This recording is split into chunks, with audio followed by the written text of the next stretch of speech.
Hello everyone, welcome to history class for class 7. Today is day 3. We had started a lesson Vijayanagara and the Bahmani kingdom.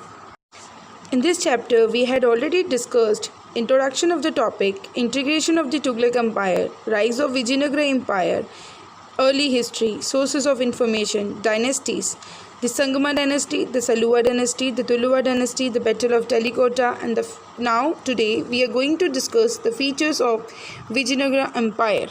The learning outcomes of the lesson are: children will be able to identify the location of the kingdoms, assess the reason for the emergence of the Vijayanagara and the Bahmani kingdom, understand and discuss the major achievements of the kingdoms, appreciate the architectural legacy left behind. Let's recall the cross questions. Who was Krishnadeva Raya? Name the city established by Krishnadeva Raya. Who founded the Saluva dynasty? Name the last ruler of Saluva dynasty, between whom the Battle of Talikota was fought. Who was defeated in the Battle of Talikota? Who was the first crowned ruler of Aravidu dynasty? Name the book written by Krishnadeva Raya. When did Krishnadeva Raya die? Let's discuss the new terms that we are going to do in this topic. Archer, persons who shoot with bows and arrows. Artillery, a branch of armed forces that uses guns. Polygamy, a person having more than one wife at a time. Despotic, a rule with absolute power. Succession, the right of inheriting a position or a title. Let's read the topic, features of the Vijayanagara Empire. The accounts of the various foreign travelers who visited the court of Krishnadeva Raya provided us the detailed information on the features of this vast empire. So different travelers gave us a report of the political, economic and the social life during the reign of the Vijayanagara Empire. Administration. The king of Vijayanagara was the supreme authority in civil, military and the judicial matters. He was a benevolent despot who always looked after the welfare of his subjects. He was assisted by a council of ministers. The court of Vijayanagara was adorned by nobles, priests, scholars, magicians, poets, astrologers. All the royal orders were signed generally in the Kannada script. King was the supreme authority. He had all the supreme powers like civil, military and the judicial powers. He always take care of his subject. He was assisted. His court was having many priests, means pandit, nobles, scholars, magicians means person who perform music, poets and astrologers means Jyotish, person who study about stars and planets. The official language was Kannada. All the royal orders were signed in the Kannada script. For administrative convenience, the empire was divided into mandalam, provinces, states. The head of province was called Nyaka, king. The mandalam were further divided into nadus, districts, which were subdivided into sathalas, sub-districts. The grams, village, were the lowest unit of the Vijayanagara administration. The administration was feudal in nature. Most of the posts were hereditary. For provincial administration, the empire was divided into 6 mandalams, means states. The head of the state was called Nyaka. Then mandalam further divided into nadus, districts, which were subdivided into santhalas, sub-districts or blocks. The village was the lowest unit. The administration was feudal in nature, means the king gave piece of land to the workers in return for serving lord or a king. All the posts were hereditary, means the posts were transferred from one generation to generation, means father to son. Let's continue with economy. The Vijayanagara Empire was the most prosperous empire of its time. Its prosperity has been described by the various foreign travelers like Niccolo di Conti, Domingo Pais, and the Abdul Razak from Persia. According to them, besides kings, nobles, and traders, even the common people in the Vijayanagara Empire were rich. They wore ornaments of gold, diamonds, pearls, and precious stones. Vijayanagara Empire was a rich and prosperous kingdom. It was described by the foreign travelers, means the people who came during the Vijayanagara Empire, like Niccolo di Conti, Domingo Paez, and Abdur Razak. Not only nobles, kings, traders, the common people in the Vijayanagar were very rich. They used to wear ornaments, jewelries made up of gold, diamond, pearls, and precious stones. Land revenue was the main source of income for the state. For the purpose of assessment, land was divided into several categories like dry land, wetland, orchard, garden of fruits, and woods. State demand of revenue was generally one-sixth of the produce. The other taxes were the grazing tax, marriage tax, custom duty, tax on gardening and manufacturing of articles, and irrigation tax. Tax were revealed both in the cash and kind. External trade was carried out by the ship, while the internal trade was carried out by the horses, carts. The Vijayanagar rulers put great emphasis on the development of agriculture. Land revenue was the main source of income. Land was divided according to its fertility, Upjau Shakti, like dry land, wetland, orchard means garden of fruits, and woods. Farmer had to pay one-sixth of the total produce as a land revenue. There were few more taxes also. Tax definition: money paid by the people to the government, like tax on animal grazing, tax on marriage, custom duty, which means a type of indirect tax that is levied on all the goods that are come outside of the country, tax on gardening and manufacturing tax.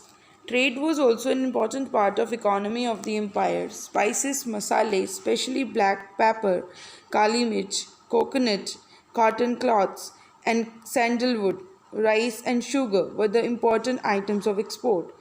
Items of import include Arabian horses, elephants from Sri Lanka, and silk from the China. External trade means the trade from the other countries was carried by ships, whereas the internal trade means the trade within a country. For that, horses and carts were used. Let's continue. Army. The kings of Vijayanagar maintained a large standing army that consists of the elephants, infantry, and cavalry. The Turkish archers were recruited in the army. Artillery were existed, but in the crude form, the entire army was under a commander-in-chief of the army who was assisted by subordinate officials. Vijayanagar maintained a large standing army that consists of elephants, infantry means soldiers who fought on foot, and cavalry means the soldiers who fought on horseback. The Turkish origin archers were means a person who shoot with bows and arrows were appointed in the army. The artillery definition, a branch of armed forces that uses guns, were used in the army but in a very crude form. The army was under a commander in chief. Now, the society. The Vijayanagar society was mainly governed by the religious norms, rules. The caste system was rigid. The class of Brahmins was powerful. Vijayanagar society was conservative in nature and mainly governed by the religious custom and tradition. The caste system means the division of people into groups based on the birth was not flexible and strictly followed. The class of Brahmin was powerful. Women were respected in the society. They took an active part in the political, social, and literary life of our empire. They were educated and appointed in the government services. They were trained in fighting, wrestling, and use of weapon along with music, dance, and painting. Women were appointed as wrestlers, astrologers, accountants, clerks, judges, and bodyguards. In this paragraph, student, we come to know the women were respected. Some upper caste women enjoy the high position in the social and political spheres. They were trained in fighting, wrestling, music, dance, and painting. They were also appointed as the wrestlers, and they were trained for this self-defense. Some social evil pertaining to women also existed in the society, like child marriage, dowry, polygamy, sati, devdasi system. Some people said that some social evil practice were also prevalent, like child marriage, Bal Vivah, dowry, Dahej Pratha. Polygamy means a person having more than one wife at a time. Sati, definition of sati, a custom in which the widow had to burn herself in the funeral pyre of her husband, and Devdasi system. Devdasi system student in that the woman had to marry with God. It is mostly prevalent during the time in the South India. Women were considered as a servant of God and they could not able to marry any mortal person after that. Let's continue with religion now. The rulers of Vijayanagara were devotees of Lord Vishnu. However, they followed the policy of religious tolerance. The foreigners were received well at Krishnadeva Raya's court. The Muslim, Christians, and Jews were protected by the state. The rulers of Vijayanagara claimed to be rule on the behalf of the god Virupaksha. Religion and religious class played an important role in the political, social, and economic life of the Vijayanagar Empire. The rulers were the devotees of Lord Vishnu. However, they followed the policy of religious tolerance, means the people were allowed to follow the other religions also. The foreign travelers were given respect in the Krishnadeva Raya's court. The Muslim Christians were also protected. The rulers of Vijayanagar ruled on the behalf of God Virupaksha. Literature. The rulers were the patron of learning and encouraged Sanskrit, Telugu, Tamil, and Kannada languages and literature. The commentary of Sayana on the Vedas and the works of Madhava Vidyaranya on philosophy were flourished under the patronage of Vijayanagara's ruler. In the reign of Krishnadeva Raya, the literary activity reached its zenith. He had a large number of poets, scholars, and philosophers in the Vijayanagara rulers were the patron of learning and encouraged Sanskrit, Telugu, Tamil, and Kannada languages and literature. The famous work were commentary of Sayana on Veda and work on Madhava Vidyaranya. Krishnadeva Raya was also an accomplished scholar. He himself wrote many books. His famous book name was Amukta Malyada, written in Telugu language. Another topic is architecture. The Vijayanagara Empire was well known for its beautiful palaces, temples, and fortresses. The capital city, Hampi, was magnificent. The Vijayanagara Empire was very famous for its beautiful palaces, temples, and fortresses. The capital city, Hampi, was magnificent, meaning extremely beautiful. The temples of the Hazara Rama and the Vithala built by the rulers of Vijayanagara Empire are the finest specimens of the Vijayanagara architecture. The temples of Hazara Rama and the Vithala are some of the finest examples of the Vijayanagara art and architecture. The Virupaksha temple was another famous temple with the beautiful sculptures. The Virupaksha temple was another example of their beautiful architecture, which has beautiful sculptures. Sculptures means art of representing any form by carving. The hall in the front of the main shrine of the Virupaksha temple was constructed by Krishnadeva Raya to mark his accession.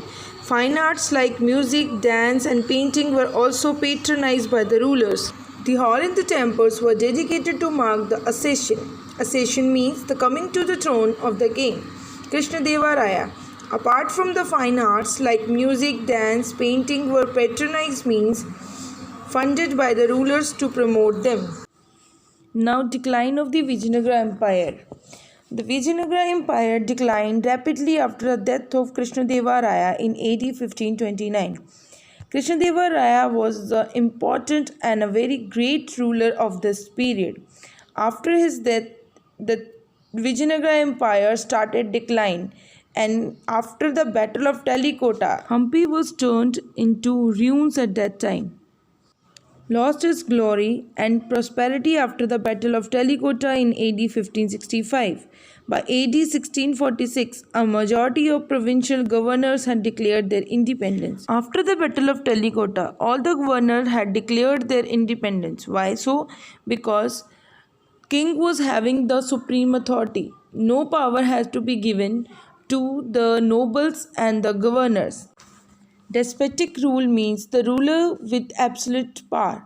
The rulers were generally having all the powers. The other official of the village, like village head head of district, were not given any power, so they were not having any interaction, means contact or conversation with the central government. As a result, the governor declared disagreement with the rulers or king, and they started declaring their independence. Another reason was War of Succession. Several wars of succession on different occasions weakened the empire internally. The nobles often changed sides and hatched conspiracies. War of succession means right of inheriting a position or title. Several wars were taken place for capturing the throne, especially after the death of Rama Raya. This weakened the empire internally. The nobles often changed the sides and did plotting and planning against the king to get the throne. Another reason was weak successors of Krishnadeva Raya. The empire began to crumble, break immediately after the death of Krishnadeva Raya, and ultimately lost his capital city and glory in the Battle of Talikota. In the reign of Krishnadeva Raya, empire was flourished and at its highest peak. But after his death, the empire began to break immediately. In the Battle of Talikota, first Vijayanagara Empire was winning, but when five nobles of Vijayanagara Empire changed their side and being a part of the Deccan Sultans, the Ramaraya was captured and put on death by the Sultan of Ahmednagar in 1565. After the death of Ramaraya, no competent ruler was there to rule over this flourished kingdom. Next reason was war with the other kingdoms. The constant war with Bahmani, Vijapur and Golconda kingdoms exhausted to drain the resources of the state. This Vijayanagar kingdom had a very constant war with Bahmani, Bijapur and a Golconda kingdom which drains the resources of the state and which put an adverse effect on the finance economy of the state. Vijayanagara, or the city of victory, was plundered and destroyed in AD 1565. After this, the city became deserted, ruined. Though it fell into ruin in 17th-18th century, yet it lived on this memory of people living in the Krishna Tungabhadra Dwab, the land between two rivers. These people were remembered as Hampi, a name derived from that of the local mother goddess Pampa Devi. Vijayanagar is a city of victory, was looted and destroyed in AD 1565 after the Battle of Talikota. After this, the city became a sort of ruins. Though it was completely destroyed, still it is lived in the memories of people living in the Krishna Tungabhadra Dwab. Hampi was the name of a village or a city of Vijayanagar. The name was derived from a mother goddess Pampa Devi, which is a form of Parvati who did tapasya or meditation at this place. Pampa is the daughter of Brahma who married Shiva. Colonel Colin Mackenzie brought the ruins at Hampi to light in AD 1800.